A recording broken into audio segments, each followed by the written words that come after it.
Sexual reproduction नहीं पाया जाता। तो कुछ लोगों का मानना है, कुछ इनफैक्ट कुछ साइंटिस्टों का मानना है, तो हमारा लास्ट क्लास जो है that is the like next class, so that is 5th class. तो ये क्लास है ड्यूटेरोमाइसीटीज़।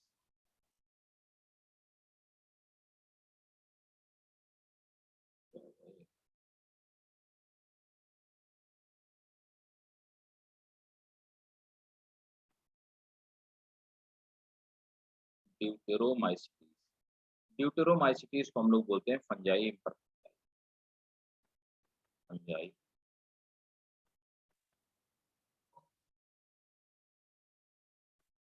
इम्पर इम्परफेक्टाई, ठीक है?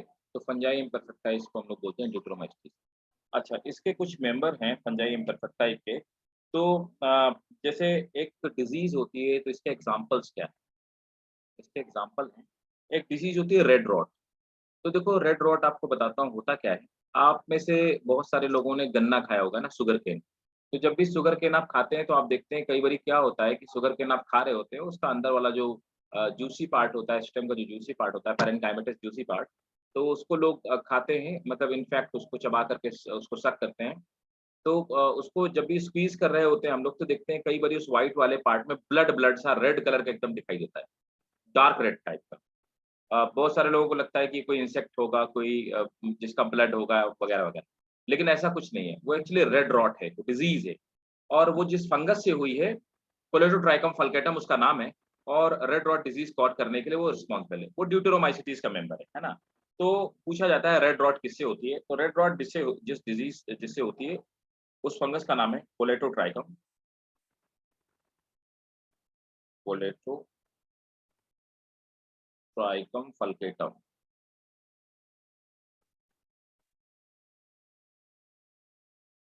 Colletotrichum falcatum. तो देखो colletotrichum falcatum red rot disease cause करने के लिए रिस्पॉन्सिबल है। सो रेड रॉट किसमें होती है? शुगर केन में होती है। मैं लिख देता हूँ red rot of sugarcane. तो एक तो ये इसका एग्ज़ाम्पल हो गया और दूसरा एक और डिज़ीज़ होती है, ये जितनी डिज़ीज़ मैं आपको लिखा लिखा चुका हूँ इनफैक्ट फंजाई में, वो आपको सब याद होनी चाहिए। ये सब मैं वही डिज़ीज़ेज़ लिखा रहा हूँ जो आपके नीट के एग्ज़ाम में पूछी जाती हैं और बहुत बार पूछी गई। कई बारी मैच द फॉलोइंग में आ गया, कई बारी इंडिविजुअल क्वेश्चन्स के फॉर्म में आई। दूसरी है, एक डिज़ीज़ होती है brown leaf spot of rice, brown leaf spot of rice. इस डिज़ीज़ में क्या होता है, तो राइस में छोटे-छोटे उसमें स्पॉट्स पड़ जाते हैं ब्राउन कलर के और राइस का प्लांट वीक हो जाता है और प्रोडक्टिविटी गिर जाती है। और ये जिससे होता है, उसका नाम है हेलमिंथोस्पोरियम ओराइजी उसका नाम है, फंगस का नाम है हेलमिंथोस्पोरियम, हेलमिंथोस्पोरियम ओराइजेई, ORYZAE ओराइजेई। तो ये इससे होता है और एक और है अर्ली ब्लाइट। ये अर्ली ब्लाइट डिज़ीज़ राई में होता है। राई क्या होता है, ये मस्टर्ड का ही छोटा फॉर्म होता है, मस्टर्ड छोटा मस्टर्ड। ये होता है अल्टरनेरिया सोलेनाई से।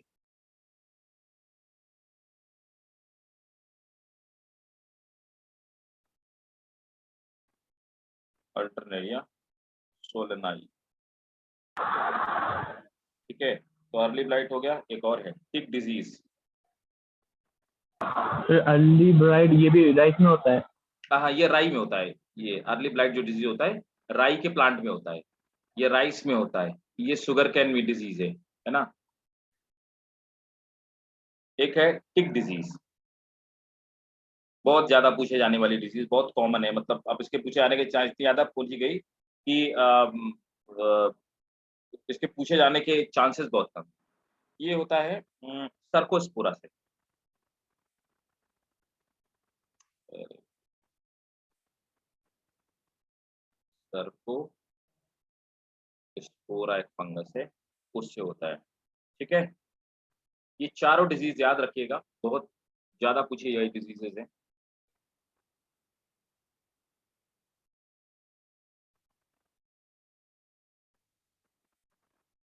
चलो, नोट करो first point, characteristic, general characteristic fungi imperfecti के या ड्यूटरोमाइसीटीज।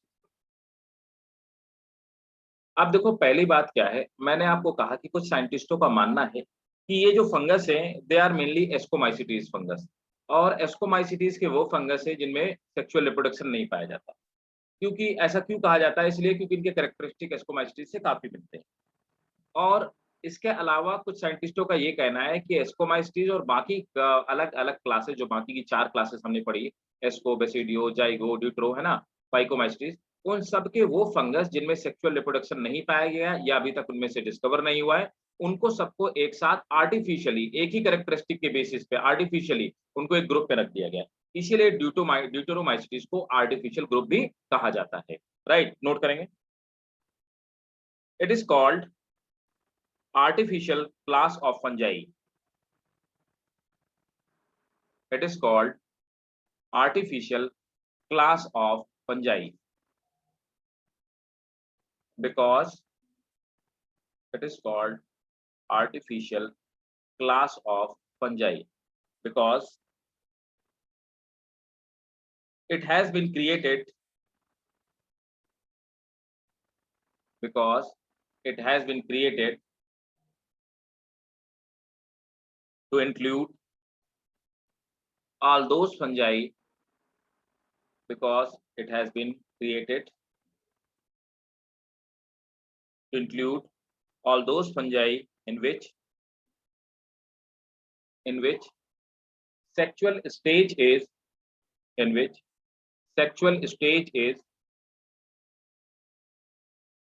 either absent, sexual stage is either absent or not known. Sexual stage is either absent or not known. Next point.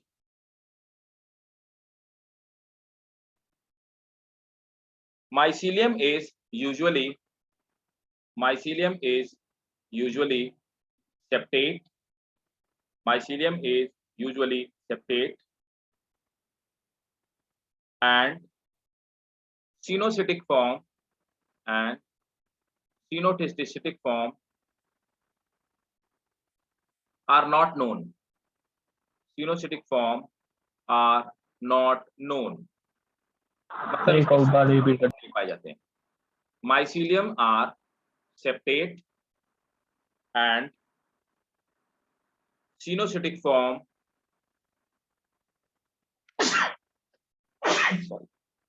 are not known, and cenocytic form are not known. Next point. Asexual reproduction. अब sexual तो होता ही नहीं है। Asexual reproduction takes place through conidia formation. Asexual reproduction takes place through conidia formation. Conidia मैं आपको बता चुका हूं, conidia formation. Next point. अच्छा, इसी में लिखेंगे, एक पॉइंट और लिख लो। Even in some cases, asexual spores, even in some cases, asexual spores are also absent. Even in some cases, asexual spores are also absent.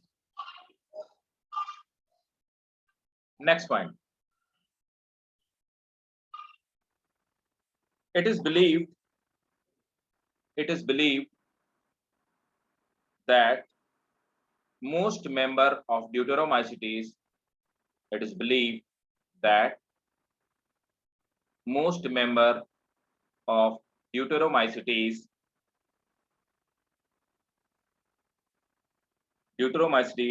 are actually Ascomycetes,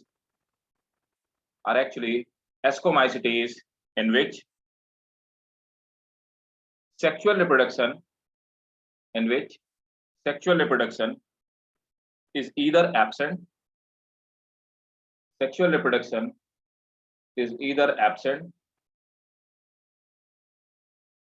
or yet to be discovered. Sexual reproduction is either absent or yet to be discovered.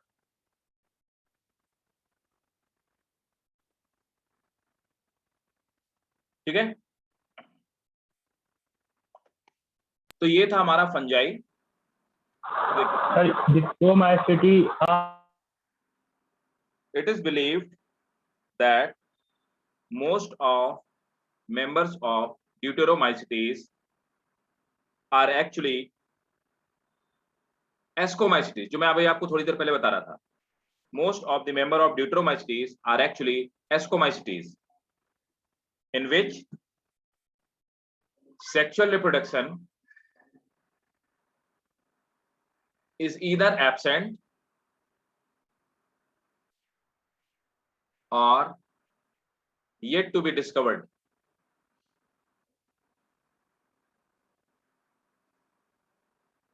ये तो fungi अपना complete हो गया. एक और चीज समझ लेते हैं, लाइकेन्स क्या होते हैं. तो लाइकेन मैं आपको बता देता हूँ व्हाट आर द लाइकेन. ये अलग टॉपिक है ना, फंजाई से अलग है. अब जो लाइकेन होते हैं, मेरी बात को ध्यान से समझिएगा, है ना. तो जो लाइकेन होते हैं, इनको हम आप क्या बोलते हैं, डुअल ऑर्गेनिज्म बोलते हैं, क्योंकि ये एक ऑर्गेनिज्म का कॉम्बिनेशन नहीं होते. वो कैसे, अब देखिए, लाइकेन्स दो चीज से मिलकर के बने हुए होते हैं. तो क्या होता है लाइकेन्स में, एक तो हमारा हो गया क्या, फंजाई का, ये इस तरह से फंजाई के फिलामेंट्स हो गए, है ना, या हाइफा हो गए. तो ये फंजाई के बहुत सारे हाइफा मिलकर के ये देखिए माइसीलिया का फॉर्मेशन करते हैं. तो इस तरह से ये फंगल हाइफा हो गए. अब फंगल माइसीलिया के साथ साथ में ये बहुत सारे माइसीलिया हो गए फंजाई के. अब इन्हीं फंगल माइसीलिया के बीच बीच में एल्गी की जो सेल्स होती हैं वो प्रेजेंट होती हैं. ये ग्रीन एल्गी हो सकती हैं, sometime they are blue green algae as well, है ना. तो ये एल्गी सेल होती है. अब एल्गी के अंदर कैपेबिलिटी होती है क्या, फोटोसिंथेसिस करने की. तो ये हो गए हमारे एल्गी, है ना. तो एल्गी क्या होते हैं, ये फोटो ऑटोट्रॉफ होते हैं, मतलब खुद का फूड बना सकते हैं, है ना. सो दे आर फोटो ऑटोट्रॉफ. तो फोटो ऑटोट्रॉफ होने की वजह से एल्गी क्या करते हैं, अपना फूड का फॉर्मेशन कर सकते हैं, खुद का फूड बना सकते हैं. लेकिन फंजाई के पास ये फैसिलिटी नहीं होती. और एल्गी क्या है, एल्गी ऐसे प्लांट है जिनमें रूट नहीं पाई जाती, है ना. लेकिन एल्गी फोटो ऑटोट्रॉफ तो होते हैं, but do not have root, है ना. Do not have root, do not have root. तो एल्गी में किसी भी तरह का रूट जैसा स्ट्रक्चर नहीं पाया जाता. अब ये वाला पार्ट क्या है, दिस इज फंजाई पार्ट. तो ये फंजाई हो गया. फंजाई के साथ काम खास बात क्या होती है, दे आर हेट्रोट्रॉफ. तो ये क्या है, एक्चुअली सैप्रोफाइट है, दे आर हेट्रोट्रॉफ, है ना. तो मतलब ये फूड अपना नहीं बना सकते. लेकिन इनके साथ खास बात क्या होती है, दे कैन एब्जॉर्ब, ये अपने माइसीलिया के through they can absorb water, और प्लस और साथ में क्या एब्जॉर्ब कर सकते हैं, they can absorb water plus mineral. ठीक है, लेकिन ये अपना फूड नहीं बना सकते. तो अब क्या होता है, दोनों एक दूसरे की हेल्प करते हैं. तो ये क्या करता है, एल्गी को वाटर और क्या देता है, वाटर और मिनरल देता है. मिनरल बदले में एल्गी इसको क्या दे देता है, फूड दे देता है. तो दोनों एक दूसरे की हेल्प करते हैं और कॉम्प्लीमेंट्री हैं. इस रिलेशनशिप को हम लोग क्या बोलते हैं, Symbiosis. सिम्बायोटिक रिलेशनशिप बोलते हैं, है ना. सो ये दिस इज सिम्बायोटिक रिलेशनशिप. इसी को हम लोग बायोलॉजी में एक सिम्बायोटिक रिलेशनशिप को ही म्यूचुअलिज्म भी कहते हैं. म्यूचुअलिज्म, है ना. तो इसी को हम म्यूचुअलिज्म कहते हैं. तो चाहे आप सिम्बायोटिक रिलेशनशिप बोलें, चाहे म्यूचुअलिज्म बोलें, या सिम्बायोसिस भी इसको कहते हैं. सिम्बायोसिस, इस प्रोसेस को हम सिम्बायोसिस बोलते हैं या म्यूचुअलिज्म बोलते हैं, या इस रिलेशनशिप को सिम्बायोटिक रिलेशनशिप कहा जाता है. तो ये डुअल ऑर्गेनिज्म, ये दो तरह के ऑर्गेनिज्म से मिलकर के बने, है ना. तो डुअल ऑर्गेनिज्म कहने का पीछे मतलब ये हुआ कि एक तो हुआ एल्गल पार्टनर,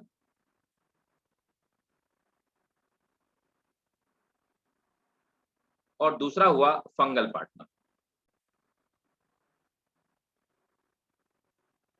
जो एल्गल पार्टनर होता है, तो एल्गल पार्टनर को हम लोग फाइकोबायोन्ट बोलते हैं। फाइको मीन्स एक्चुअली प्लांट होता है, फाइकोबायोन्ट, है ना। और जो फंगल पार्टनर होता है उसको हम लोग माइकोबायोन्ट बोलते हैं। So they are combination of two organism, phycobiont and mycobiont. तो ये दो तरह पे, इसको नोट करिए पहले।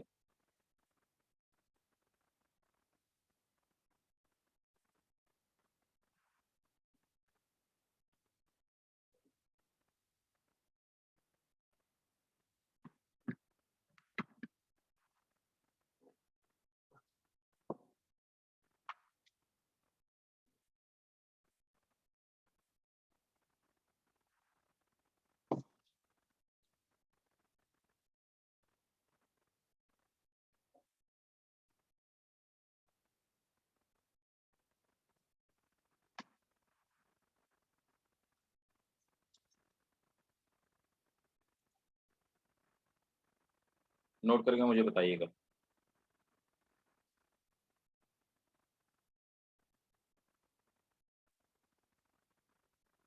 Sir return.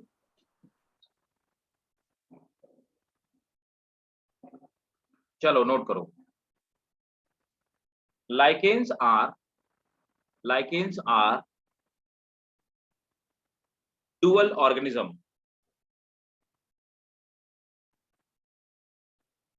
which contain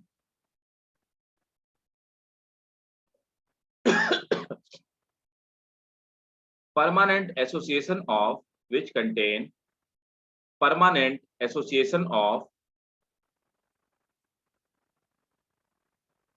fungal partner which contain permanent association of fungal partner or microbiome and algal partner or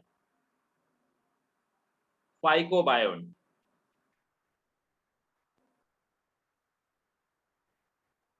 Next point.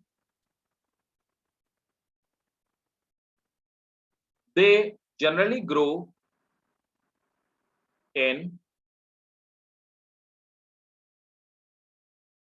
inhospitable. They generally grow in inhospitable conditions. Inhospitable conditions.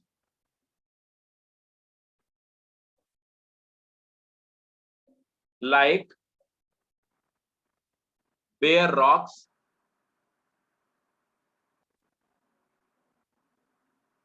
icy places, sand dunes.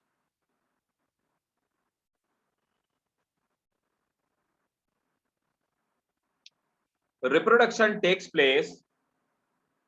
Sir repeat कर दीजिएगा please.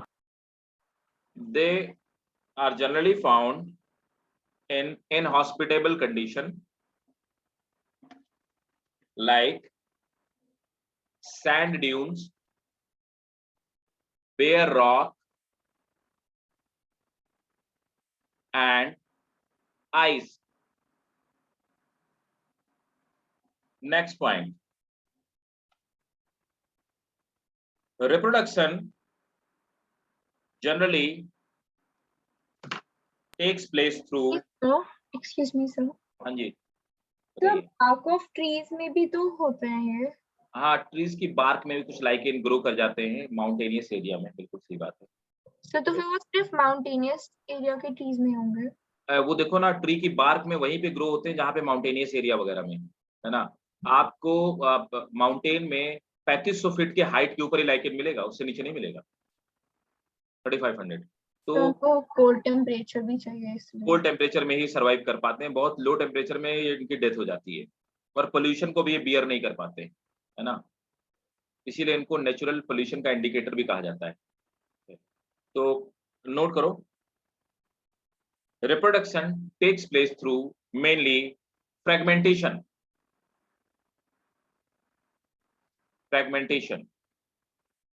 एक चीज और note कर लीजिए, important है। Star बना के नोट कर लो। Lichens are called natural environmental indicator. Lichens are called natural environmental indicators because they start dying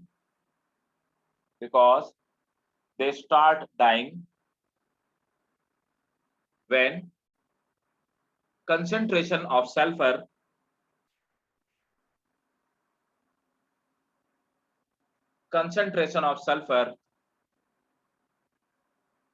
increases।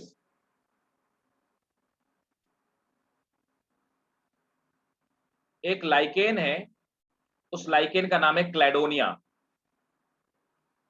क्लैडोनिया रैंगीफेरा पूरा इसका नाम है, क्लैडोनिया। ये जो क्लैडोनिया लाइकेन है, इसको हम रेंडियर मॉस कहते हैं। एक्चुअली क्या होता है, जो रेंडियर होते हैं, तो रेंडियर सर्दी के टाइम पे जब सब कुछ खत्म हो जाता है तो रेंडियर इनको खाते हैं, इसलिए इनको रेंडियर मास कहा जाता है और काफी एनर्जेटिक होते हैं, है ना। और एक और है एयर पोल्यूशन, मैंने आपको बता ही दिया। सर कंसंट्रेशन ऑफ की बात की था। Sulphur, when concentration of sulphur increases in air, when concentration of sulphur increases in air।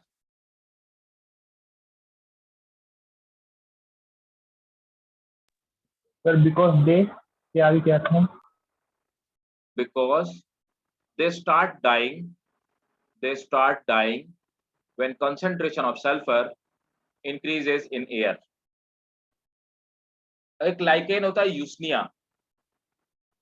तो आपने अक्सर देखा होगा कि फॉरेस्ट में फायर लग जाती है ना, तो फॉरेस्ट फायर जो होती है, तो नॉर्मली जो आग लग जाने के पीछे रीजन होता है, तो ये यूस्निया एक मॉस होता है, फ्रिक्शन की वजह से यही जलना स्टार्ट करता है और जंगलों में जो आग लगाने के लिए रिस्पॉन्सिबल है वो यही लाइकेन रिस्पॉन्सिबल है।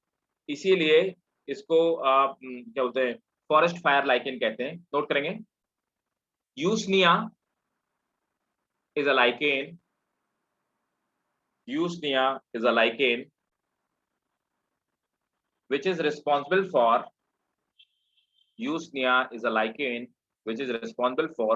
forest fire।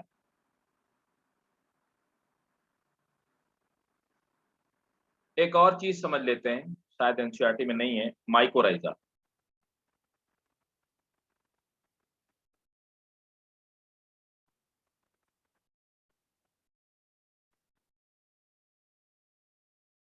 माइकोराइजा एक्चुअली क्या होता है कि बहुत सारे ऐसे प्लांट हैं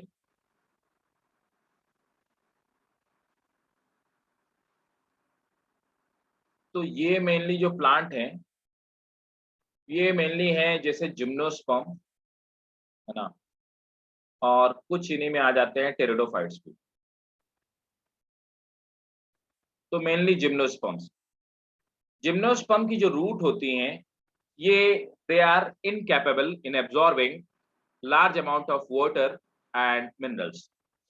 तो क्या होता है कि इनके ऊपर, इनकी जिम्नोस्पर्म के रूट के ऊपर, तो रूट के ऊपर इस तरह से फंगल माइसीलियम जो होते हैं वो इस तरह से एक मेंटल जैसा स्ट्रक्चर बना देते हैं, नेटवर्क जैसा। तो ये फंजाई हो गई और, है ना, और यहाँ पर ये जिम्नोस्पर्म्स के रूट हो गई। तो वही यहाँ पे भी सिम्बायोटिक रिलेशनशिप है, तो रूट इसको देता है क्या, फूड, और बदले में ये इसको क्या देते हैं, वाटर एंड मिनरल।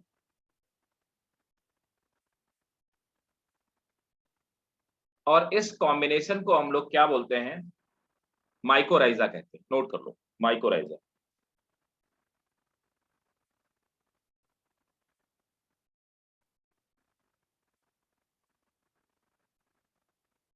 नोट करेंगे, mycorrhiza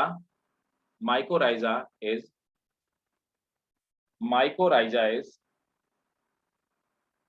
association of mycorrhizae association of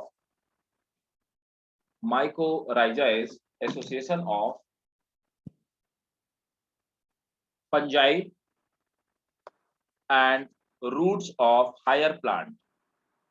Mycorrhizae association of fungi and roots of higher plant. Let's stop. It is a symbiotic relationship between two. It is a symbiotic relationship between two, where fungi provide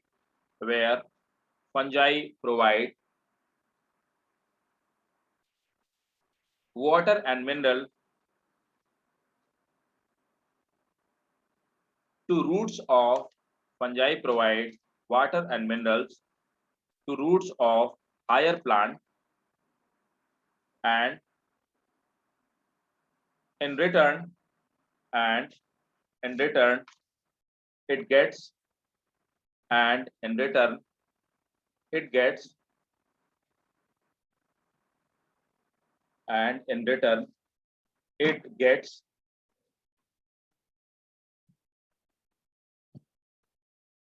food, and in return it gets food. So this combination is called mycorrhiza.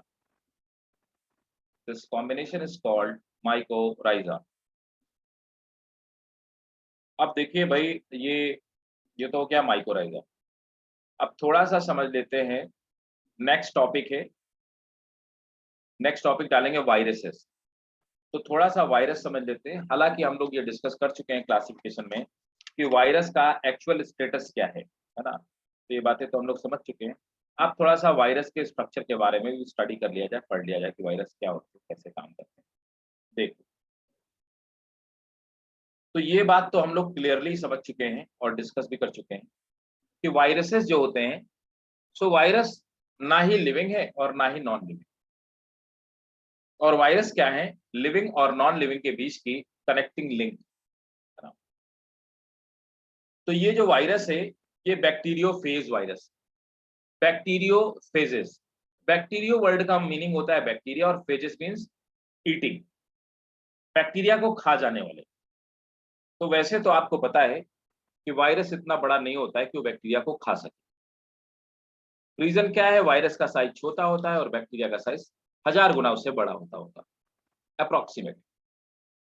तो इस तरह से, लेकिन हाँ, bacteriophages वो virus हैं जो bacteria को मारने की कैपेबिलिटी रखते हैं।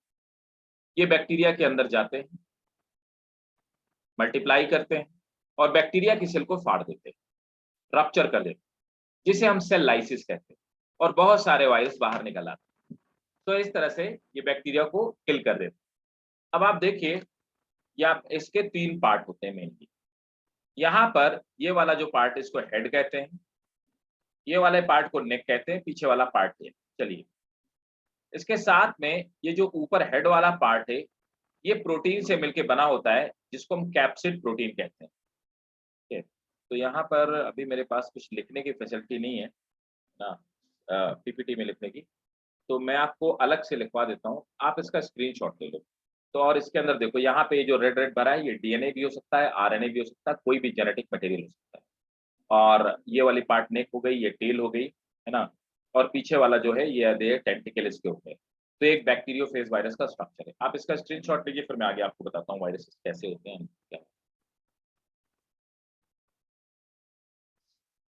सर ले लिया। ये सब ले लिया। देखिए,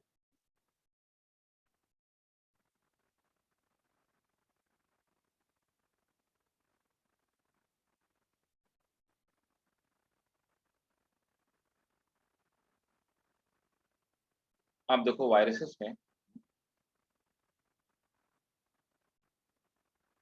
तो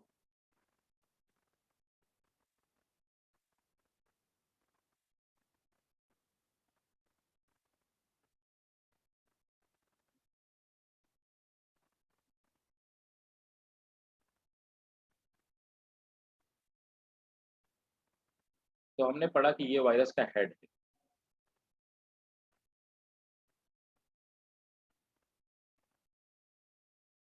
और इसके बाद जो नीचे वाला पार्ट है ये वायरस की नेक कहलाता है, ये ब्लू वाला पार्ट। और बाकी जो नीचे वाला पार्ट है जिसकी दम पे वायरस किसी चीज पे स्टेबल होता है, इसको हम टेल कहते हैं। टेल वाला पार्ट, इन्हीं को हम टेंटिकल कहते हैं। ये वायरस को लैंड करने में हेल्प करते हैं और अपना जेनेटिक मटेरियल ट्रांसफर करने में हेल्प करते हैं। वायरस का ये वाला जो पार्ट आप देखते हैं, ये पार्ट कभी भी किसी भी ऑर्गेनिज्म के अंदर नहीं जाता है। तो ये पार्ट जब भी किसी ऑर्गेनिज्म को इन्फेक्ट करता है या हमारी किसी सेल को इन्फेक्ट करता है, तो ये पार्ट उस सेल के बाहर ही गिर जाता है। ये जो खाली वाला पार्ट बाहर गिर जाता है, इसको अपन होस्ट कहते हैं, है ना। और जिसको ये बीमार करता है उसको होस्ट कहते हैं, है ना। तो ये हो गया एक्चुअल वायरस का बाहर वाला स्ट्रक्चर। अब देखिए, तो मैंने आपसे कहा कि ये इसका हेड है। अच्छा, हेड कुछ टाइल्स जैसे स्ट्रक्चर से मिलकर के बना हुआ है। इस तरह के टाइल्स जैसे स्ट्रक्चर से मिलकर के बना हुआ है। ये टाइल्स हो गया, फिर दूसरा आप देख पाएंगे ये टाइल्स हो गया, तीसरा आप देखेंगे ये टाइल्स हो गया। तो इस तरह से ये बना हुआ होता है। अब ये जिन टाइल्स जैसे स्ट्रक्चर से मिलकर के बना हुआ होता है, इस स्ट्रक्चर को इनको हम कैप्सिड कहते हैं। They are called capsid. और ये कैप्सिड जो होता है, ये जिस सॉरी, हाँ, इसको हम कैप्सिड बोलते हैं। और ये एक्चुअली क्या है, छोटे छोटे जो कैप्सिड से बने स्ट्रक्चर है, जस्ट इन स्ट्रक्चर को हम कैप्सोमियर कहते हैं। कैप्सोमियर, तो ये छोटे छोटे टाइल्स को कैप्सोमियर कहेंगे। कैप्सोमियर किससे मिलके बना हुआ है, जिस केमिकल से बना हुआ है उसे हम कैप्सिड प्रोटीन कहेंगे। ये एक पॉइजनस प्रोटीन। तो कुल मिलाकर के वायरस का जो आउटर कवर होता है वो कैप्सोमियर या कैप्सिड प्रोटीन से मिलकर के बना हुआ होता है ना। छोटी छोटी प्रोटीन के टुकड़े हो।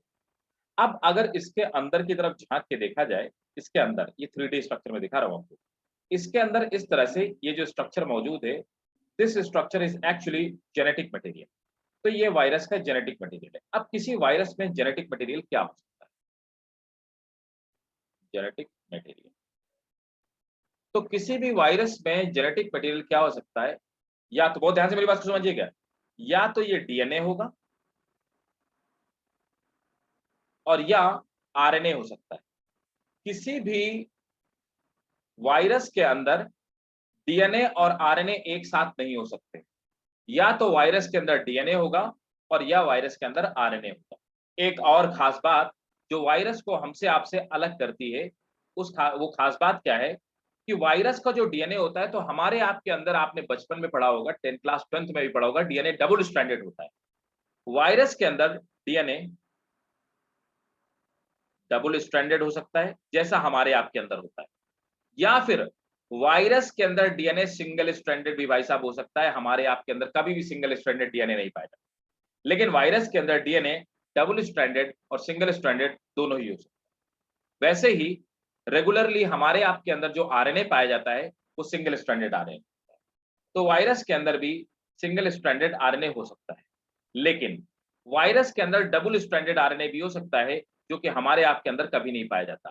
तो किसी भी वायरस का जेनेटिक मटेरियल या तो वो डीएनए होगा या आरएनए होगा। It will never be DNA and RNA both, first thing.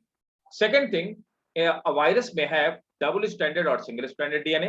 A virus may have double stranded or single stranded RNA. ये एक वायरस का कॉम्पोजिशन होता है। क्लियर है? इसको नोट करो, फिर आगे बात करो।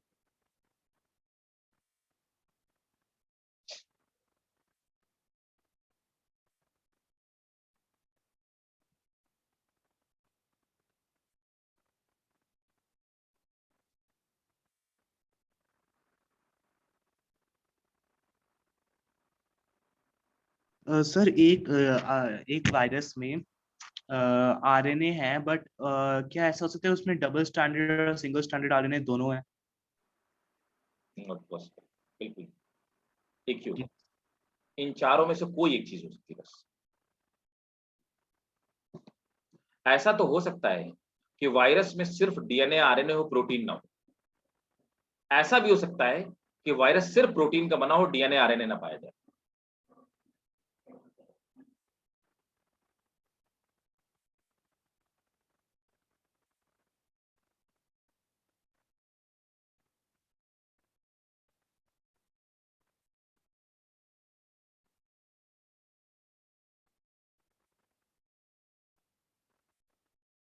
Done?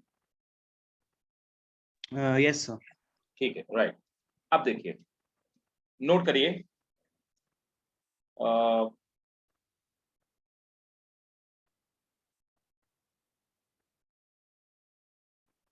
Pasture coined the term virus. Louis Pasteur साहब, है ना? तो Pasteur coined the term virus. Virus term देने वाले जिस बंदे का नाम था, उनका वो थे पास्चर, लुई पास्चर जो थे, है ना? और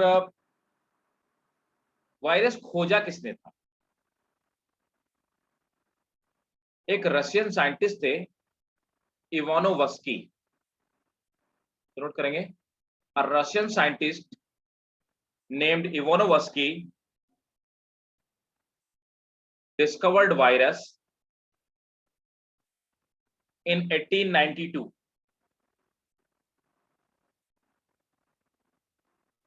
While working on tobacco plant. तो सर ये प्लांट वायरस होगा जो प्लांट्स को इन्फेक्ट करते हैं। एग्जैक्टली, सबसे पहले जो वायरस खोजा गया वो टोबैको प्लांट में खोजा, मतलब प्लांट वायरस सबसे पहले खोजा गया, है ना? तो टोबैको प्लांट में वायरस को, अब इसका नाम क्या था? तो दुनिया का पहला वायरस जो खोजा गया उसका नाम था टीएमबी। टीएमबी टोबैको की पत्तियों में धब्बे धब्बे जैसी एक बीमारी कॉज करता है। उस डिजीज को अपन कहते हैं क्या है? टोबैको मोज़ैक वायरस कहते हैं इस डिजीज को, इस वायरस को टोबैको मोज़ैक वायरस। तो टीएमबी जो वायरस है, टोबैको मोज़ैक वायरस इसका नाम था जो खोजा गया। Sorry, tobacco mosaic virus.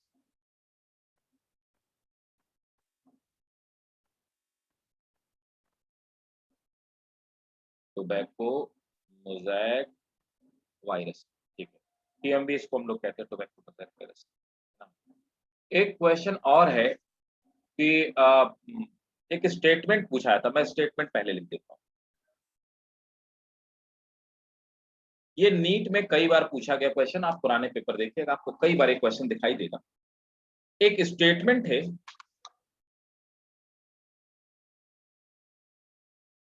वो स्टेटमेंट है contagium vivum फ्लेडम, contagium vivum fluidum.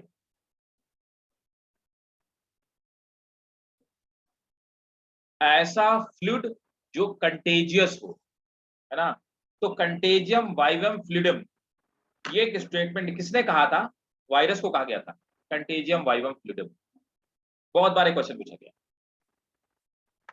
एक साइंटिस्ट था बजरिंग, तो कंटेजियम वाइवम फ्लूइडम नोट कर लो, contagium vivum fluidum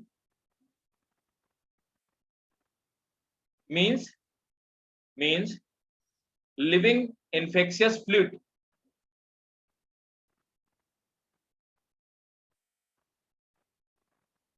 This statement was given by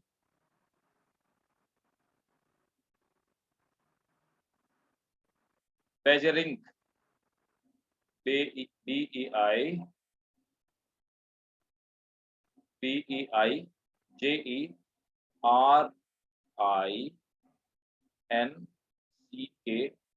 Bajring. This statement was given by Bajring. ठीक है, नेक्स्ट पॉइंट। एक बार repeat कर दीजिएगा शुरू से।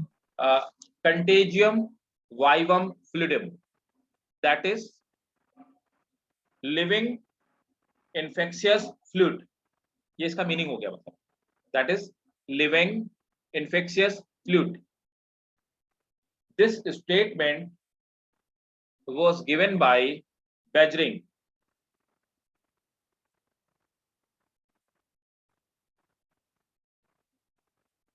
नेक्स्ट है, नोट करेंगे, virus is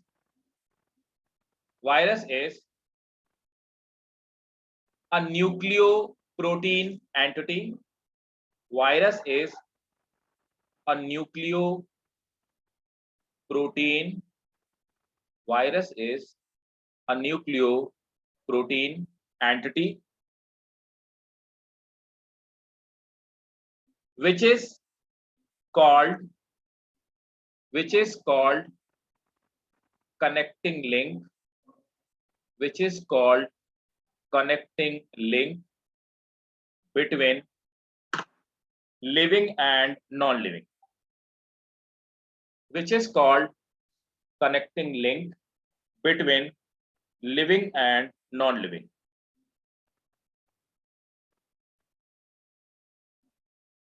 Next point, virus is obligate parasite. क्या मतलब हुआ इसका? obligate parasite. कोई बताएगा मुझे virus obligate parasite? Virus parasites की तरह सर वो होस्ट में फीड करता है सर एक सेल पे। ठीक है, obligate का क्या मतलब हुआ? Totally dependent on parasite Totally dependent on parasite or the host. Actually, sir, the virus cannot multiply without the host, and it remains in a dormant state without the host. So, I think that's what it means to be right. ठीक है, बिल्कुल ये बात सही है। देखो अपन biology में दो टर्म यूज करते हैं, ऑब्लिगेट और फैकल्टेटिव, है ना। तो ऑब्लिगेट और फैकल्टेटिव में डिफरेंस होता है। देखो ये टर्म आपको बहुत सारी जगह मिलेगा, it's a common biological term. Facultative क्या होता है और ऑब्लिगेट क्या होता है? देखो,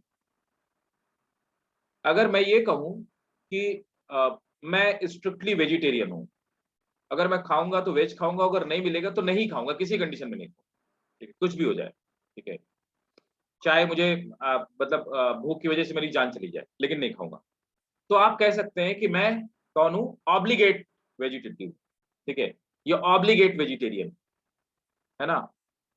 कुछ लोग ऐसे होते हैं, they are normally vegetarian, but उनका कहना है कि अगर उन्हें फूड ना मिले तो उस स्टेट में वो नॉनवेज खा सकते सर्वाइव करने, दे आर फैकल्टेटिव वेजिटेरियन, है ना।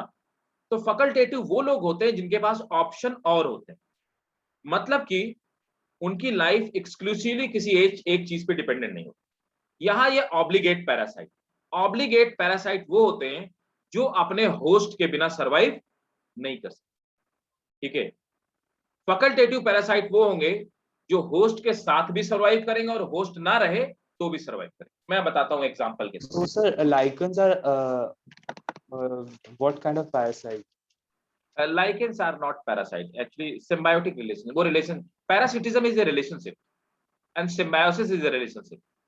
Symbiotic relationship, symbiosis में क्या होता है, ना तुम मुझे नुकसान पहुंचाओ ना मैं तुम्हें पहुंचाऊंगा, तुम भी मुझे फायदा पहुंचाओगे मैं भी तुम्हें पहुंचाऊं, तो हम आप कौन हो गए? सिम्बायोटिक, है ना। सर लीच का क्या होगा फिर? लीच तो मतलब वो ऑब्लिगेट पैरासाइट और एक्टो पैरासाइट, शरीर के बाहर रहता है, तो हम उसको डिफाइन करेंगे, it is obligate ectoparasite. Mosquito बोलो, ऑब्लिगेट की facultative? So I think obligate. Some are obligate, some are facultative. Because males feed on pollen grains and the females feed on blood. हाँ right, females feed on blood, लेकिन they are facultative.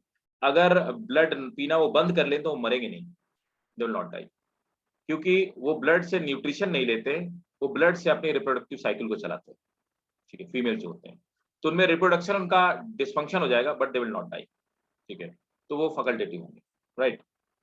इसीलिए female पीती है blood mosquitoes में। तो note करेंगे, that is they are obligate parasite, that is they cannot survive without host, okay. Next point, type of the virus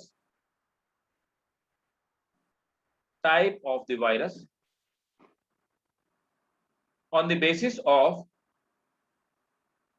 host, type of virus on the basis of host. तो सबसे पहले जो virus का type है, तो first type को हम लोग बोलते हैं फाइटोफैगाइनी,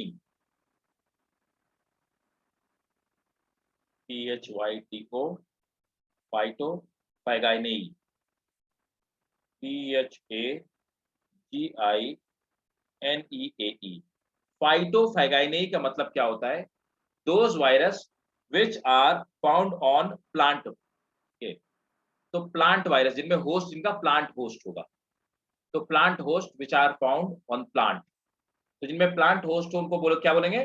फाइटोफैगाइनेई, है ना।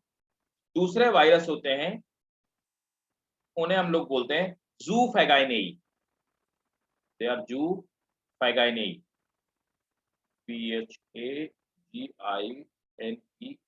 ज़ूफैगाइनेई। तो ज़ूफैगाइनेई कौन वायरस होते हैं? दे आर एनिमल वायरस, जू मतलब एनिमल होता है, दे आर एनिमल वायरस। तो ये एनिमल इनमें होस्ट होता है ना, तो ये एनिमल होस्ट होगा। नेक्स्ट आते हैं, उन्हें हम लोग बोलते हैं फैगाइनेई, सिर्फ बोलते हैं,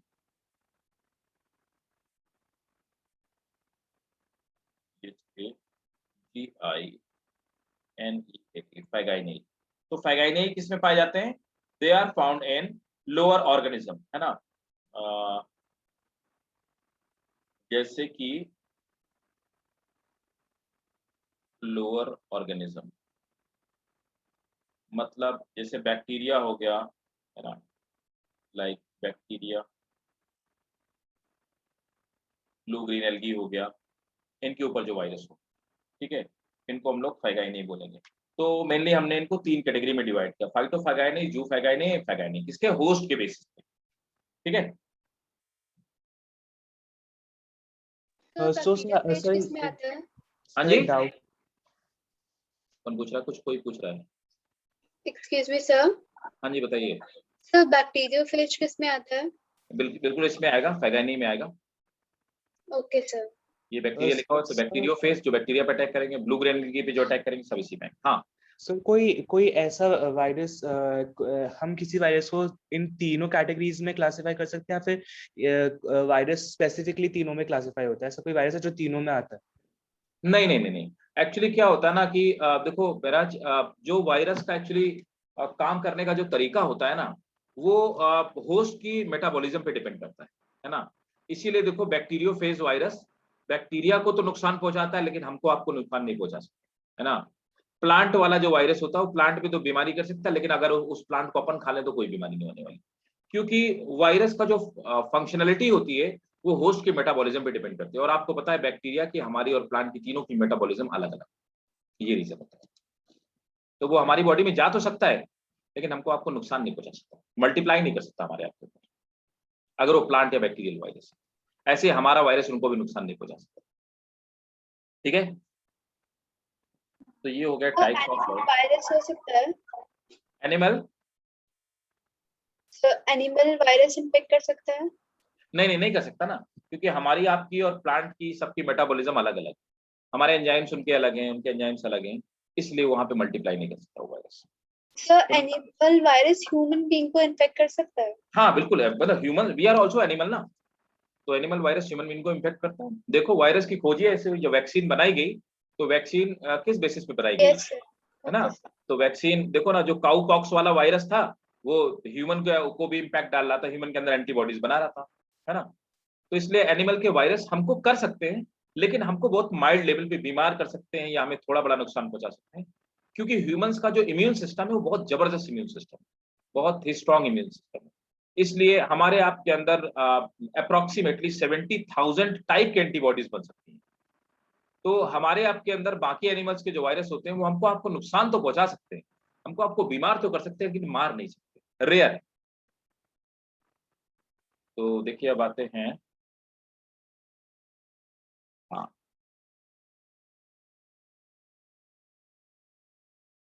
तो शेप के बेसिस पे, है ना। तो virus on the basis of shape, आप इसका स्क्रीनशॉट ले लीजिए, आपको दिखा देता हूँ। Virus on the basis of shape, देखो, तो ये आरएनए स्ट्रक्चर होता है, और आरएनए के चारों तरफ ये कैप्सिड लगे हुए हैं, है ना। तो ऐसे वायरसेस को हम लोग बोलते हैं हेलिकल वायरसेस, है ना। जो हमने अभी पढ़ा, तो ये जो आपको स्ट्रक्चर दिखाई दे रहा है ना, ये टोबैको मोज़ेक वायरस का स्ट्रक्चर है, टीएमवी। तो टीएमवी एक हेलिकल वायरस है, ठीक है। और ये जो आपको दिखाई दे रहा है, ये इसको हम लोग पॉलीहीड्रल वायरस कहते हैं। ये स्ट्रक्चर है बैक्टीरियोफेज का। ये स्फेरिकल वायरस देख के समझ में आ गया होगा ना कौन सा वायरस है, कैसे दिखता है। Corona virus. कोरोना वायरस बिल्कुल ऐसे दिखता है ना। तो corona virus actually spherical virus है, ठीक है। और ये कॉम्प्लेक्स वायरसेस होते हैं जो हम लोगों ने अभी थोड़ी देर पहले पढ़े, है ना।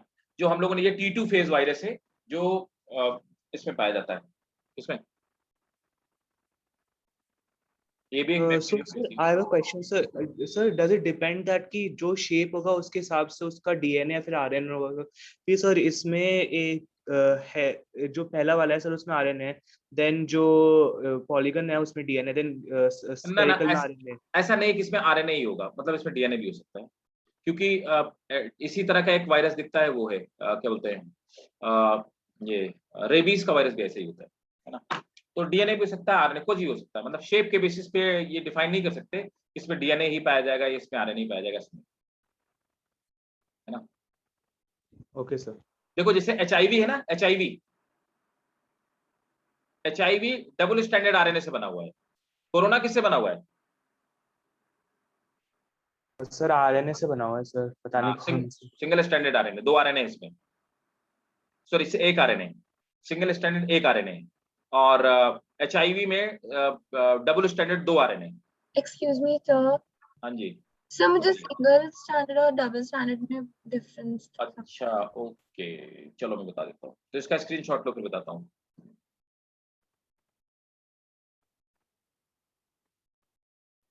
तो ले लिया। देखो एक्चुअली क्या होता है, अभी बेसिक बात समझ लो, फिर तो 12th में तो बहुत डिटेल में जेनेटिक्स ही है, हम लोग डिटेल में पढ़ाता हूँ मैं तो जेनेटिक्स। तो देखो डीएनए जो हमारी आपकी बॉडी में पाया जाता है, वो डीएनए भाई साहब ऐसा दिखाई देता है। कैसा, मैं समझाने के लिए बता रहा हूँ, ऐसा डीएनए दिखाई देता है। तो इसमें 1 और 2, ये क्या है, स्ट्रैंड, जो डीएनए की बैकबोन की तरह काम करते हैं। कितने स्ट्रैंड हो गए, 2 हो गए ना, तो इसको बोलते हैं डबल स्ट्रैंड। और यहाँ बीच बीच में 10 नाइट्रोजनस बेस लगे होते हैं, 1 2 3 4 5 6 7 8 9 10, ठीक है ना। तो इसको हम लोग क्या बोलेंगे, कितने स्ट्रैंड है, 2 स्ट्रैंड है ना, तो क्या बोला जाएगा, डबल स्ट्रैंडेड डीएनए, ठीक है। Yes sir. अब अगर वायरस के अंदर ऐसा भी डीएनए हो सकता है, सिर्फ एक स्ट्रैंड और इस पे बहुत सारे नाइट्रोजन बेस लगे होंगे, क्या बोलेंगे इसको, single standard. Right, single stranded DNA. इसी तरह से नॉर्मल कंडीशन में हमारे आपके अंदर नॉर्मली क्या पाया जाता है, सिंगल स्ट्रैंडेड आरएनए पाया जाता है। लेकिन वायरस के अंदर क्या हो सकता है, डबल स्ट्रैंडेड आरएनए भी हो सकता है, ठीक है ना। Okay sir. तो ये नॉर्मल चीज है, आरएनए भी ऐसे ही होता है, इस तरह से सिंगल स्ट्रैंड हो गया और ये सिंगल स्ट्रैंड आरएनए, है ना, ठीक है। और ये तो हमारे, अब तो ये नेचुरल है, ये नेचुरल है, ये सिर्फ किसके अंदर पाया था, वायरस के अंदर। ये किसके अंदर पाया था, वायरस के अंदर। ये पॉसिबिलिटी वायरस के अंदर पाई जाती है। सर हाँ जी, sir higher classification sir double standard में होती है फिर सिंगल स्टैंडर्ड में होती है? मैं समझा नहीं क्या। सर एक ऑर्गेनिज्म में डबल स्टैंडर्ड है और दूसरे में सिंगल स्टैंडर्ड है, sir higher level of evolution कौन से में होगा सर? अच्छा, मतलब इनमें से कौन इवॉल्व वायरस है ना। Yes sir. ये तो देखो, इनमें जो इवॉल्व वायरस है वो तो यही है, डबल स्टैंडर्ड डीएनए वाले, मोस्ट इवॉल्व वायरस। लेकिन ये कम खतरनाक है, आरएनए वायरस, रेट्रो वायरस ज्यादा खतरनाक है, ठीक है। तो ये था वायरसेस के बारे में, क्लियर है ना। तो वायरस हम लोगों ने पढ़ लिया। अब नेक्स्ट चैप्टर हम लोग स्टार्ट करेंगे। तो नेक्स्ट चैप्टर है हमारा क्या, प्लांटेई। तो पहले मैं प्लांट किंगडम कुछ समझा देता हूँ, फिर मैं स्टार्ट करूँ, ठीक है। तो प्लांटेई में सबसे पहले हम लोग पढ़ेंगे एल्गी। एल्गी के भी कई सारे पार्ट, लेकिन ये पढ़ाने से पहले मैं आपको कुछ बताना चाहूंगा कैसे एवोल्यूशन में हमें प्लांट का क्लासिफिकेशन, तो पहले मेरी पूरी बात को समझिएगा, उसके बाद फिर हम लोग प्लांट किंगडम, राइट? ठीक है, देखो अब क्या है, तो नेक्स्ट आप लोग चैप्टर डालेंगे प्लांट किंगडम।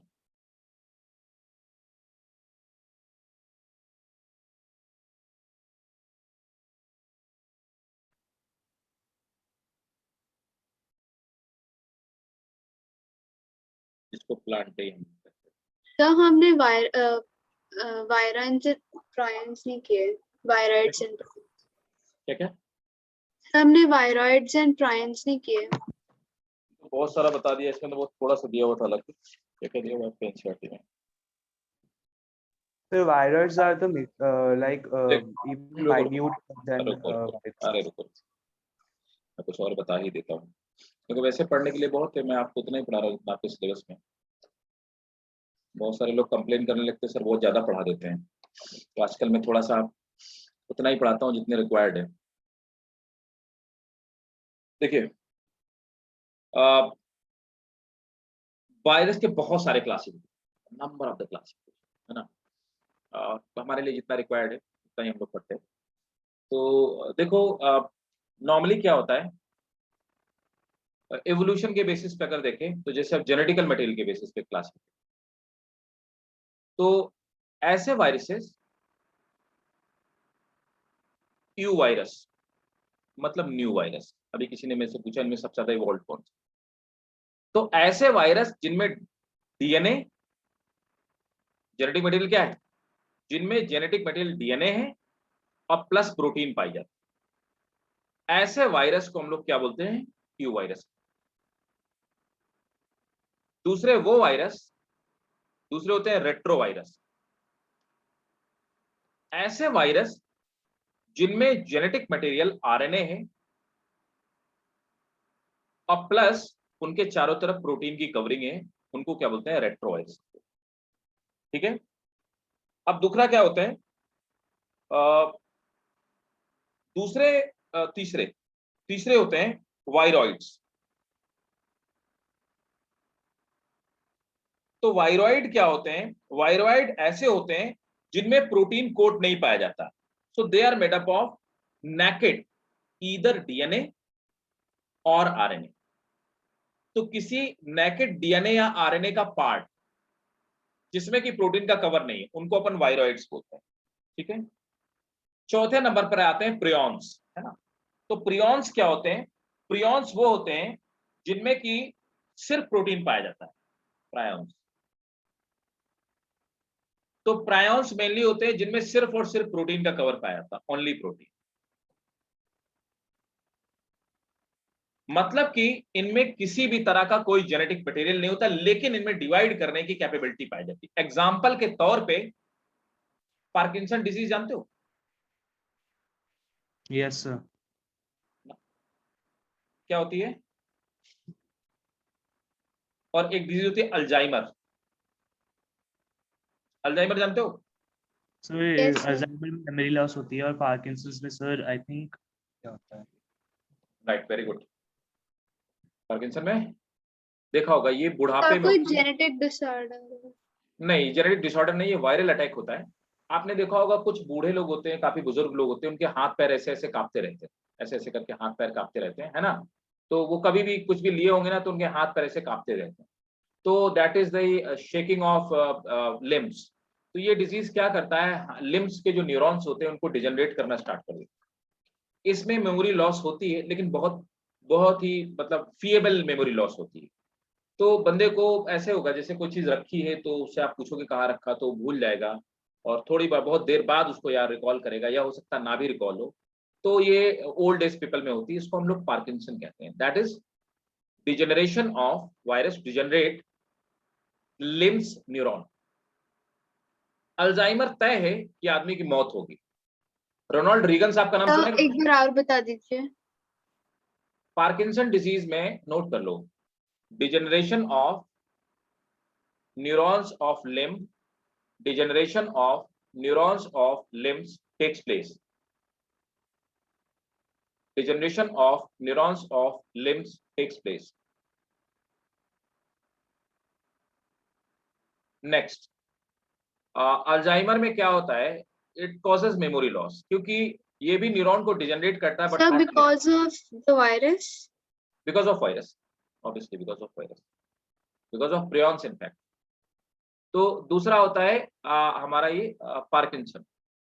तो पार्किंसन जो डिजीज होती है, सॉरी अल्जाइमर, अल्जाइमर में ये ब्रेन के जो सेंट्रल नर्वस सिस्टम होता है सीएनएस, उसके न्यूरॉन्स डिजनरेट करना स्टार्ट कर देते हैं ब्रेन के, है ना। तो रोनाल्ड रीगन का नाम सुना होगा, रोनाल्ड रीगन का सुना है नाम, रोनाल्ड रीगन का सुना है, बहुत फेमस आदमी थे। कोई जानता है कौन थे, थोड़ा बड़ा कुछ तो पता होगा कौन थे। अच्छा, रोनाल्ड रीगन का नाम नहीं सुना किसने, ये कमाल नहीं सर। रोनाल्ड रीगन बहुत खतरनाक आदमी थे। he was he was the person who actually started making America super power। Ronald Reagan साहब अमेरिका के राष्ट्रपति थे, और he is the father of star war program. Star war आपने मूवी देखी होगी, स्टार वार आपने कहीं पे साइंस फिक्शन देखा होगा मे बी, या आप शायद किसी इसमें देखा हो, सीजन वगैरह में देखा हो, but star war is real program. Star war program that is fitting the like missiles on satellites, और स्पेस वार की शुरुआत की स्टार वार। आज की डेट में अमेरिका उसको एनएमडी के नाम से चलाता है, उसको बोलते हैं national missile defence system. Star war program पे बहुत सारे कंट्रीज ने ऑब्जेक्शन किया, और स्टार वार प्रोग्राम कहने के लिए ऑफिशियली अमेरिका ने बंद कर दिया, लेकिन उसको आज की डेट में एनएमडी के नाम से जानते हैं, national missile defence system.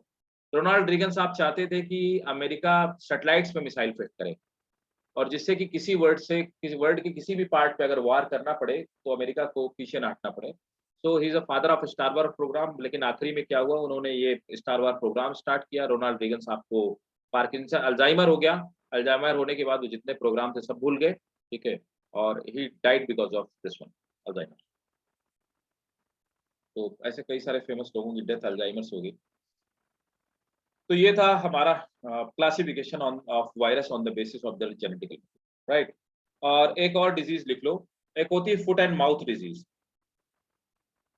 Foot and mouth disease ये कैटल में होती है। तो कैटल में जो फुट एंड माउथ डिजीज होती है, तो उसमें क्या होता है कि जानवरों के, गाय बैल भैंसों के मुंह में और पैरों में इन्फेक्शन हो जाता है, जिससे वो बेचारे खाना नहीं खा पाते, या उनके पैर सड़ जाते हैं, वो चलने नहीं पाते। तो फुट एंड माउथ डिजीज भी प्रियॉन से होती है। प्रियॉन एक रेयर वायरस है। एक और डिजीज होती है, उसको बोलते हैं mad cow disease. Mad cow disease भी इसी से होती है, प्रियॉन से होती है। तो मैड काउ हो गया, फुट एंड माउथ डिजीज हो गई, पार्किंसन हो गया, अल्जाइमर हो गया, they all are examples of prion.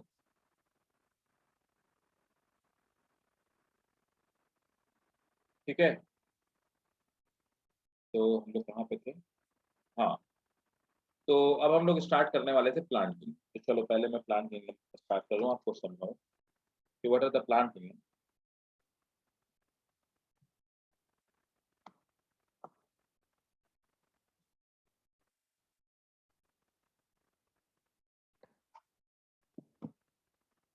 देखो अभी क्या है कि प्लांट किंगडम या प्लांटेई, तो हमने ये बात की कि हम आज भी जो भी बायोलॉजी में क्लासिफिकेशन करते हैं वो एवोल्यूशनरी बेसिस पे होता है, एवोल्यूशन के बेसिस। तो देखो इस दुनिया में सबसे पहले जो प्लांट आए वो थे भाई साहब एल्गी। मेरी बात को बहुत गौर से सुनिए। तो इस दुनिया में सबसे पहले जो प्लांट आए वो प्लांट थे एल्गी। एल्गी वो प्लांट थे जिनमें किसी भी तरह से रूट, तो नो रूट, स्टेम और लीव्स। तो ऐसे प्लांट जिनमें स्टेम, मैं ऐसे लिखता हूं, लीव्स, डिफरेंशिएशन। किसी भी एल्गी को आप देख करके ये नहीं बता सकते कि इसका रूट कहाँ है, स्टेम कहाँ है, लीव्स, क्योंकि ऐसा डिफरेंशिएशन होता ही नहीं। तो ऐसे प्लांट को हम लोग क्या बोलते हैं, क्या कहते हैं, थैलस। तो थैलस टर्म्स का मतलब होता है, थैलस ऐसे प्लांट को कहा जाता है जिसमें रूट, स्टेम और लीव्स को डिफरेंशिएट ना किया जाए। तो जब यही नहीं है तो यहां पर नो सीड, एम्ब्रियो, फ्रूट और फ्लावर, ऐसी भी कोई चीज नहीं पाई जाती। And they are mostly aquatic, 90% पानी में पाए जाते। तो प्लांट लाइफ जब सबसे पहले आई तो ओशन में आई, और ऐसे प्लांट बने जो फोटोसिंथेसिस तो कर सकते थे, लेकिन root, stem, leaves, flower, embryo, fruit, ऐसी किसी चीज का फॉर्मेशन नहीं। अब एवोल्यूशन हुआ और नेचर ने ऐसे प्लांट बनाए जो जमीन पे भी रह सकते थे, है ना। तो अब नेचर ने जो प्लांट बनाए उनको हमने कहा ब्रायोफाइट।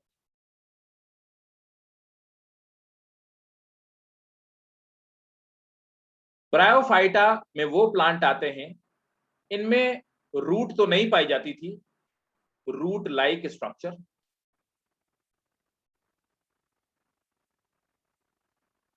तो यहां पे रूट लाइक स्ट्रक्चर जिनको राइजोइट कहा गया। लेकिन भाई साहब ये रूट नहीं थे, राइजोइड्स डेवलप हुए। लीफ लाइक स्ट्रक्चर, ये क्या थे? ये थे स्केल थे, लेकिन इन्हें भी लीफ नहीं कहा गया। But still there is no stem, root, leaf, और क्या? No vascular system, xylem phloem जैसी भी कोई चीज, नो वैस्कुलर सिस्टम। और क्या था? नो सीड, फ्रूट और फ्लावर, ऐसी भी कोई चीज नहीं बनी। ठीक है, तो ब्रायोफाइटा बड़े खूबसूरत प्लांट होते हैं। तो ऐसे प्लांट थे जिनमें नीचे राइजोइड्स इस तरह से निकले हुए थे, और ऊपर फोटोसिंथेसिस करने के लिए ये हेयर लाइक स्ट्रक्चर थे, जिनको कि हमने स्केल्स कहा, वैसे स्ट्रक्चर। ब्रायोफाइट्स के बाद नेक्स्ट आते हैं थर्ड नंबर पे टेरिडोफाइट्स। सर आप एक बार पीछे कर सकते हैं सर, लिखना सर। हाँ, नोट करो।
सर ओके, अब देखो, नेचर ने हजारों साल बाद दूसरे प्लांट बनाए जो प्लांट जैसे एक्चुअली दिखते थे, है ना। तो आ गए भाई साहब टेरिडोफाइट्स। अब टेरिडोफाइट्स वो प्लांट थे जो सच में प्लांट के जैसे दिखते थे, है ना। तो इनमें खास बात क्या थी? Root, stem and leaves develop.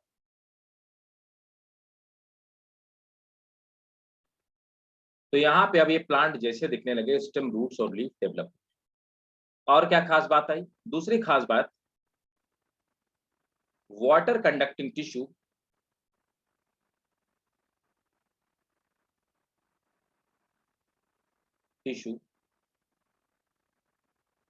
Steel develop, stele sorry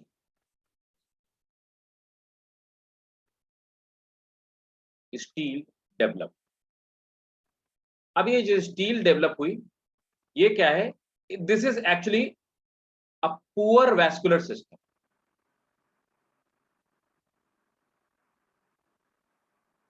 तो यहाँ पे एक poorly developed vascular system develop, but still यहाँ पे स्पोर्स तो पाए जाते थे, लेकिन नो सीड, एम्ब्रियो,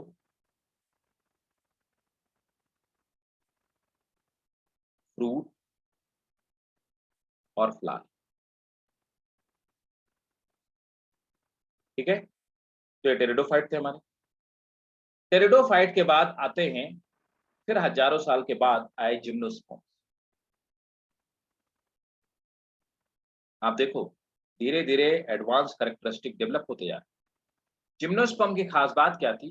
बिल्कुल proper root, stem and leaves were present.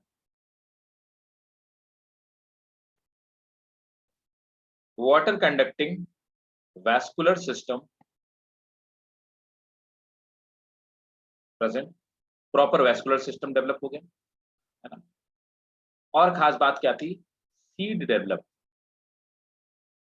Seed and embryo दोनों चीज develop, seed and embryo present. But still अभी भी कुछ कमी रह गई, नो फ्रूट्स एंड फ्लावर। तो अभी भी फ्रूट और फ्लावर का डेवलपमेंट नहीं हो पाया, नोट करिए।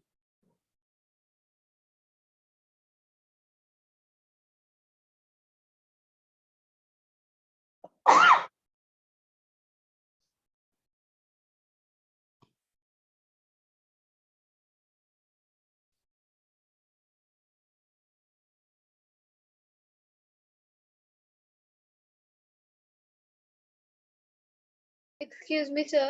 हाँ जी, सही है। Sir, इसमें लिखा है जिम्नोस्पर्म में कि no fruits and flowers और लिखा है seeds and embryo present, तो सर ये कैसे हुआ?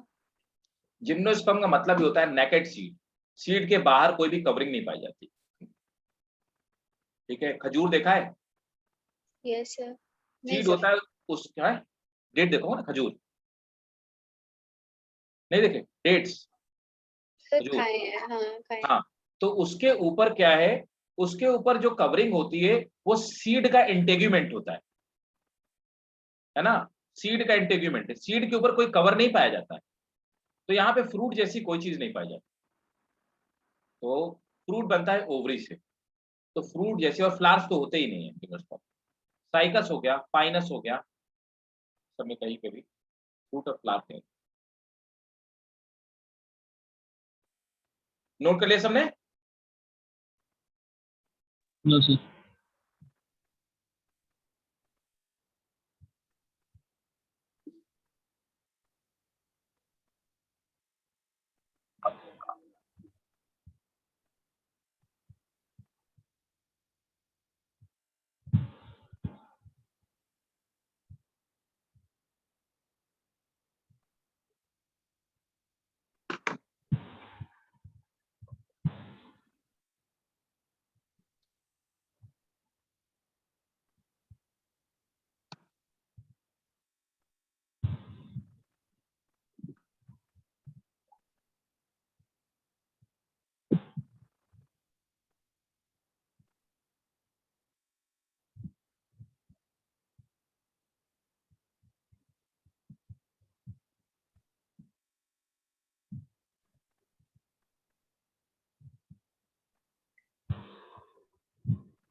हो गया? Yes, sir. ठीक है, अब देखिए last but not the least, अब आते हैं एंजियोस्पर्म। एंजियोस्पर्म का मतलब होता है कवर्ड सीड, और जिम्नोस्पर्म मींस नेकेड सीड, है ना। Angio means covered, sperm means seed, gymno means naked और स्पर्म मींस सीड। तो यहाँ पर क्या होता है? They are the most advance plant, root, stem, leaves well developed.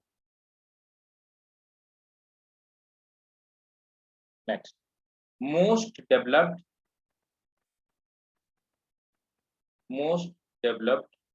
Vascular system. Darwin कहता है सर्वाइवल ऑफ द फिटेस्ट, और इस बात को ये प्रूव करता है। तो यहाँ पर सर्वाइवल ऑफ फिटेस्ट की जो थ्योरी है वो काम आती है। एंजियोस्पर्म्स किसी जमाने में जुरासिक टाइम पीरियड में पूरे अर्थ में जिम्नोस्पर्म डोमिनेट करते थे और कहा जाता है कि Jurassic time period was the golden era of gymnosperms. On that time, this time period, giant lizards like dinosaurs and the second gymnosperm, they used to rule on the earth, but gradually angiosperms they were the most efficient in absorption of water, most efficient in reproductive system, और धीरे धीरे इन्होंने gymnosperms को खत्म कर दिया और gymnosperm को उन्होंने सक्सीड कर दिया. आज की डेट में जो जिम्नोस्पर्म्स हैं वो पाए जाते हैं कहां पर? माउंटेन्स में और बहुत रेयर जगह पे पाए जाते हैं, लेकिन एंजियोस्पर्म पूरी अर्थ में रूल करते हैं. अगर इनसे एडवांस प्लांट आएंगे तो इनको भी सक्सीड करने की कैपेबिलिटी रखते हैं. Seed, embryo. Excuse me sir, हाँ जी, सर एक बार दोबारा बता दीजिए, मेरा नेटवर्क कनेक्शन पुअर है. मैंने बोला था कि एक जुरासिक टाइम पीरियड था. जुरासिक टाइम पीरियड में जिम्नोस्पर्म पूरे अर्थ में रूल करते थे, लेकिन उनका वेस्कुलर सिस्टम अच्छा नहीं था, रिप्रोडक्टिव सिस्टम पुअर था और सीड कवर्ड नहीं थे, जिसकी वजह से सर्वाइव नहीं कर पाए और कंपटीशन में एंजियोस्पर्म्स से हार गए. और एंजियोस्पर्म्स ज्यादा एफिशिएंट थे वाटर एब्जॉर्ब करने के लिए, ज्यादा एफिशिएंट थे रिप्रोडक्शन के लिए और ज्यादा एफिशिएंट थे एनवायरमेंटल कंडीशन में सर्वाइव करने के. इसीलिए आज की डेट में पूरे अर्थ में एंजियोस्पर्म्स रूल करते हैं और जिम्नोस्पर्म धीरे धीरे खत्म हो रहे हैं. यही एवोल्यूशन. तो seed, embryo, fruit and flower are present, है ना. और एंजियोस्पर्म में पहले आए हैं डाइकॉट्स, जिनमें 2 कोटिलिडन पाए जाते हैं और माना जाता है कि मोनोकॉट इनसे ज्यादा एडवांस. ठीक है, तो डाइकॉट, मोनोकॉट. ये था हमारा प्लांटेई किंगडम का क्लासिफिकेशन और नेक्स्ट क्लास में हम लोग इसको स्टार्ट करेंगे. डाइकॉट और मोनोकॉट प्लांट क्या होते हैं, या प्रॉपर एल्गी से स्टार्ट करेंगे. फिर एल्गी का भी फर्दर क्लासिफिकेशन है. एल्गी को भी रोडोफाइसी, फियोफाइसी और क्लोरोफाइसी में कन्वर्ट किया गया, 3 पार्ट क्लास में डिवाइड किया गया. ऐसे ब्रायोफाइटा को भी डिवाइड किया गया है 3 अलग अलग क्लासेस में, हेपेटिकोप्सिडा, एंथोसोरोप्सिडा और ये मॉसेस में, है ना. तो ऐसे ऐसे करके, ठीक है. तो हम लोग नेक्स्ट क्लास में इसका पूरा क्लासिफिकेशन पढ़ेंगे और बात करेंगे. किसी को कुछ डाउट हो बताइए, बोले भाई. किसी को कहीं पे कोई डाउट? हाँ जी, No, sir. कोई डाउट नहीं? तो ठीक है, फिर नेक्स्ट क्लास में मिलते हैं और आप रिवीजन कीजिएगा. आपको अगर कोई डाउट हो तो नेक्स्ट क्लास में पूछिएगा और हम लोग प्लांटेई किंगडम नेक्स्ट क्लास में स्टार्ट करेंगे. और आप हेडिंग डाल लीजिए एल्गी. तो एल्गी हम लोग स्टार्ट